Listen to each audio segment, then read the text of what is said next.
Mbah saya itu terkenal wali, yang bapaknya bapak. Itu kalau kesini nyifati Badullah satu. Nur isido mondok gini itu nggak popo. Pondok elek lah, kiaimu wali. Zaman itu bapak itu di kamar kursi ya masih ada kakinya. Saya dulu sering dijak kesini sama bapak. Jadi mbah saya itu terkenal wali dulu. Jadi mbah saya itu tirakat terus sampai kapundhut itu poso terus. Kebetulan cucunya agak niru. Saya tidak niru itu karena itu Gus Zaki. Memang disuruh tidak niru. Kata mbah saya, kira usah tirakat, terus tak tirakat ya. Gitu. Jadi saya, Mbah Mun juga gitu. Kowe haram tirakat, wis tak tirakat ya. Saya seneng sekali. Tapi tua-tua kok mikir putu. Nah, terus nirakati putuku sopo. Jadi mulai jadi kiai betul Mas Nadif, saya ini sudah mulai mikir putu. Karena saya ini termasuk orang yang kecelok alim yang enggak banyak orang menghormati karena sudah diramal sama mbah-mbah. Bismillahirrahmanirrahim.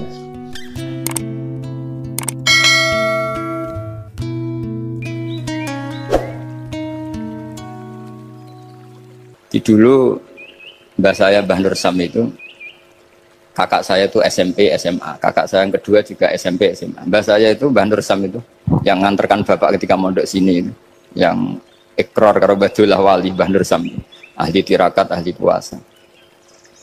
Itu bilang, Nur, anak sing iki aja pondok, aja sekolah no. Sumben sing ngalim ku anak sing iki. Ketika saya hampir tamat SD sama mbah saya Tuban, mbah saya Narukan juga di Sabdo begitu. Singkat cerita sama Mondok Sarang. Mondok Sarang pertama langsung dikenal Mbah Mun, wong anak kiai jadi langsung dikenal.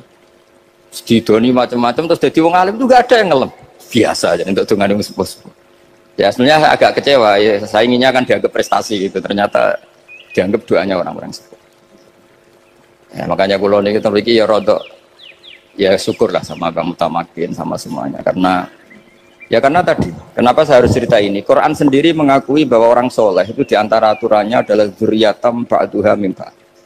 Meskipun Allah bisa bikin orang soleh dari mana saja, tapi yang legitimit itu memang dzurriyyatam ba'duha min ba'd.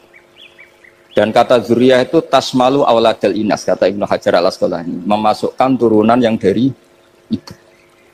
Meskipun tentu secara wali nikah atau secara disiplin nasab dari ibu itu tidak ngefek. Tapi dari segi fa'innal irqadassas, bahwa sistem tubuh kita itu tetap ada gen dari seorang apa? Ibu. Sehingga banyak ulama tafsir mengatakan dzurriyyah itu tasmalu auladal inas. Dzurriyyah itu memasukkan turunan dari apa? Ibu. Bapak saya itu nasabnya nasab wali. Jadi babahnya itu suka tirakat, suka. Ibu itu nasab kiai. Jadi kalau bapak wiridan itu, kalau istiqomah itu disalahkan sama keluarga ibu. Istiqomah itu salah. Karena ijabu malam yajib, mewajibkan sesuatu yang tidak wajib. Itu masalah secara ilmiah. Mbah Mun itu sering kritik kalau ada pondok kok wajib puasa, wajib merawat itu sering kritik. Itu secara fikih bahaya. Ijabu malam yajib, mewajibkan sesuatu yang tidak wajib. Dan itu kriminal dalam bab fikih. Betul itu, sama cari di Sulam Taufik, babnya itu ngeri. Ijabu malam yajib itu tidak dihitung minal kabair. Dicari sendiri itu di bab Sulam Taufik, tidak perlu saya sebut, itu parah betul malah cara menvonis Abdullah bin Husain bin Thohir di Sulam Taufik. Ijabu malam yajib. Tapi pondok-pondok yang tirakat tidak kurang dalih. Niki boten majibaken, ngelatih. Boten majibaken tapi napa? Nah, silsilah dari keluarga ibu itu suka ilmu. Sehingga Abdullah bin Mas'ud itu tiap hari itu mensweeping orang yang sering duha. Kalau ada orang duha istiqomah itu disweeping. Awas, harus seminggu sekali, nggak boleh tiap hari. Masa sholat fardu kamu saingi sholat duha? Nggak boleh, fardu tersaingi. Itu Abdullah bin masyhur, sama cari di Al-Hunjah itu. Sayyidah Aisyah kalau ada orang duha tiap hari dimarahin. Dan itu secara konstitusi ilmu benar karena Nabi Qiyamul Lail Ramadan itu hanya 4 hari yang di depan umum. Lainnya itu enggak. Khasyata ayyufradu alaihim, kalau dalam sahih takut dianggap fardu. Akhirnya istiqomah itu masalah di keluarga saya yang dari ibu. Nah kebetulan kita ini suka ada istiqomah, akhirnya ya seperti ini. Tapi ini ilmu harus kita bicarakan.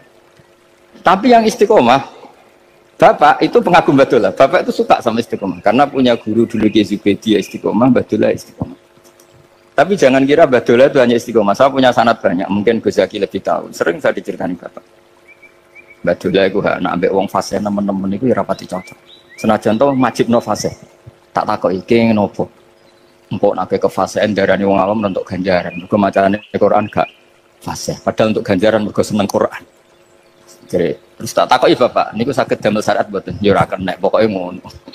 Jadi gue ngekrori. Artinya beliau ndak ingin lah gara-gara kita terlalu pakem tajwid kemudian menganggap siapa saja baca Quran salah kemudian tidak dapat pahala. Bisa saja hamalahum ala ayakra'ul Qur'an apa mahabbatuhum wa iskuhum wa kada wa kada. Jadi akhirnya saya jadi tahu. Oke, secara makhraj salah, tapi iseknya benar, mahabbahnya benar, brontonya benar. Jadi sebetulnya Badullah itu punya sekian makalah tentang ilmu. Hikam juga gitu. Nur nak cah santri ngaji Ihya itu jauh oleh. Saya nak ngaji Hikam mojo. Maksudnya beliau entah kalau setelah itu Badullah itu melarang siapa saja santri ngaji Hikam itu dilarangnya ada kelas tertentu untuk boleh ngaji Hikam. Nah, kenapa saya cerita ini? Karena saya masih ingat betul di antara wasiatnya Mbah Mun itu. Pirroh sebab apa Fatihah kok ihdinas siratal mustaqim bukan siratoka tapi siratal ladzina an'amta alaihim. Dawe Mbah Mun fa innallaha ta'ala la ya'kul wa la yashrab wa la yanqih wa la kadza wa kadza. Allah itu tidak makan, tidak minum, tidak tidur. Sehingga kita tidak bisa niru Allah. Tapi yang makan tidur itu manusia. Sehingga kalau ingin dekat Allah ya niru siratal ladzina bukan siratoka. Kita cara tidur niru Kanjeng Nabi, niru ulama, cara makan, cara minum, niru Allah tidak bisa. Makanya bukan ihdinas siratal mustaqim siratoka tapi siratal ladzina an'amta. Maka dalam beragama itu butuh master, butuh panutan. Ya tentu Mbah Mun oleh ngendikan pakai luwet orang-orang kuno. Cara Mbah Mun pakai cantolan. Maka saya punya makalah banyak dari Bapak, dari Mbah Mun, dari Mbah Zubair, dari sampai saya itu hafal sanad sampai Rasulullah SAW. Karena yang bisa mengawal ilmu itu sanad. Termasuk saya di sini bawa kitab Ar-Risalah Al-Qusairiyah. Nanti saya baca beberapa panutan kita. Di sini ada Abdul Qasim Al-Junaidi, ada Abu Yazid Al-Bistami, ada banyak ulama yang ditulis Ar-Risalah Al-Qusairiyah. Dan itu yang membentuk Imam Ghazali, kitab Ar-Risalah Al-Qusairiyah. Tapi sekarang kita ini tidak belajar lagi tentang tasawuf. Tasawuf itu Abdul Qasim Al-Junaidi jadi wali itu bukan wiridannya terlalu banyak, enggak. Beliau pernah bikin satu kalimat yang menjadikan Allah itu ridho. Kalimatnya begini, kalau malam beliau wiridan gini, ya Allah, kenapa engkau ngasih rezeki saya? Padahal engkau tidak butuh saya. Kalimatnya sederhana. Kalau seorang majikan ngasih servis sama karyawannya, memang butuh pekerjaannya.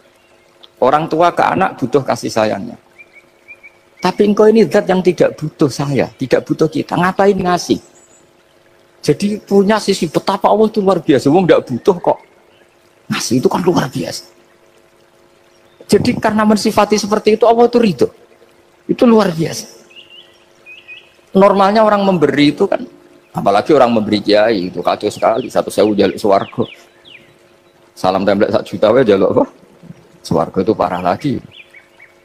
Nanti kalau enggak masuk surga tunda-tunda. Itu ngeri lagi itu 1 juta minta apa? Surga. Sayyidina Ali itu diantara sebabnya beliau dekat Allah itu karena muamalahnya sama Allah itu benar. Di antara muamalah itu yang diriwayatkan di kitab Ar-Risalah Al-Qusairiyah adalah masyhur. Kafani izzan antakuna li rabban wa kafani fakhran an akuna laka abdan. Tiap malam ya beritanya itu, ya Allah, saya sungguh sangat mulia karena engkau yang jadi Tuhan. Coba kalau saya dituhani manusia yang mati atau dituhani siapa yang mati juga. Wa kafani fakhran an akuna laka abdan. Saya ini bangga sekali karena jadi budak, jadi hamba zat yang tidak mati. Jadi pakem-pakem yang menjadi masyrab kalau dalam bahasa tasawuf itu yang menjadikan wali. Sehingga yang dikatakan ibadah itu apa? Ma'rifatullah. Mengenali Allah secara benar. Jadi jangan kira wali-wali dulu terus terlalu istiqomah, ada juga. Mereka punya pakem yang menjadikan Allah itu ridho. Saya beri contoh nih di sini banyak makalah nanti saya beberapa baca tabarruk. Banyak riwayat dari orang-orang sufi. Nabi Ibrahim itu pernah ketemu orang Majusi. Beliau terkenal sakhok, terkenal sakhian. Ketika ketemu orang Majusi, ya Ibrahim saya ini sehari saja ngasih makan saya. Kamu kan tukang ngasih makan orang. Terus, ya tapi bisarti antus lima, kamu harus Islam. Fakihnya Nabi Ibrahim adalah Kalau saya menolong dia berarti nolong orang kafir. Setelah orang itu lewat, berlalu karena Nabi Ibrahim nggak mau hormat, Allah memberi wahyu ke Nabi Ibrahim. Kenapa ya Ibrahim tidak kamu terima 1 hari, kamu kasih makan 1 hari? Ya karena dia majusi. Kata Allah, dia umurnya berapa? 60 tahun. Tanyakan, pernah kelaparan kan hanya hari ini? Iya ya Allah. 60 tahun dia kafir tak kasih makan. Minta kamu sehari aja kok nggak boleh. Akhirnya Nabi Ibrahim dipanggil orang majusi, dikejar dipanggil. Ayo tak kasih makan 1 hari. Kok kamu sekarang jadi baik? Habis ditegur Tuhan. Terus kata, ahakada yu'amiluni. Apa seperti itu Tuhanmu mengu'alamalai saya? Ya na'am. Akhirnya Islam orang majusi. Jadi itu lagi-lagi ilmu. Jadi yang dikatakan ilmu itu nyuwun sewu, satu teori atau kalimat atau apa saja yang menjadikan kita ini pakem. Meskipun pakem itu kadang sulit diterima orang-orang khusyuk. Orang khusyuk itu ya nyuwun sewu ada sisi nakalnya. Makanya Mbah Mun sering kayak jargon masyhur. Zada khusyuan, zada jalan, tambah khusyuk tambah bodoh. Bukan bodoh dengan makna salah itu enggak. Memang kadang terus anti ilmu. Misalnya gini, ini contoh yang karena saya ini mengkhidmati ilmu, saya beri contoh yang urusan ilmu. Ada orang sujud diinjek orang fasik, kepalanya diinjek orang fasik. Terus si orang yang sujud tadi ini ada di Sahih Muslim, juga ada di Ihya. Wallahi la yaghfiru Allahu laka. Pakai sumpah, wallahi la yaghfiru Allahu laka. Allah langsung mewahyukan ke Nabi fi hadzal zaman, fi tilkaz zaman atau fi dzalikaz zaman.